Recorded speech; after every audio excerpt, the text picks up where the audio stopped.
In today's video, I'm going to teach you how to master Airtable automations.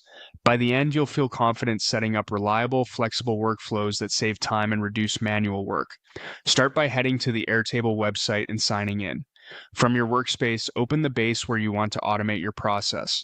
Every automation lives inside a specific base, so choosing the right one keeps your data and logic in the same place. Once your base is open, look for the automations option in the top or side navigation and open it. This is your command center for building, editing, and monitoring everything your base can do automatically.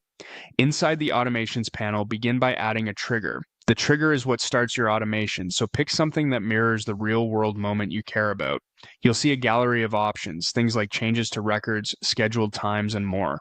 You'll also notice integrations. These expand what's possible by connecting Airtable to other tools. So if your process involves information moving in or out of Airtable, keep those in mind as you plan. For this walkthrough, choose the option called When Record Matches Conditions. This is one of the most versatile triggers because it fires the moment a record meets the exact rules you define. Next, select a table. Picking the correct table ensures Airtable evaluates the right records. Within this trigger, set up your conditions thoughtfully, use fields that don't change unpredictably, and combine criteria to be as specific as necessary.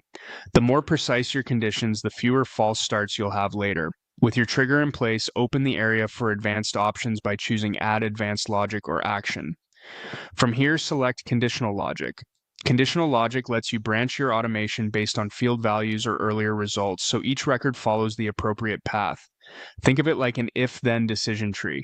One branch can handle approvals, while another manages follow-ups or escalations. Keep branch names clear and base them on the actual criteria you're using, so it's easy to revisit and adjust later.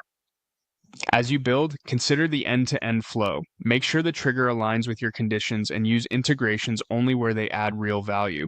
Start simple, then expand with additional branches or integrations as your needs grow.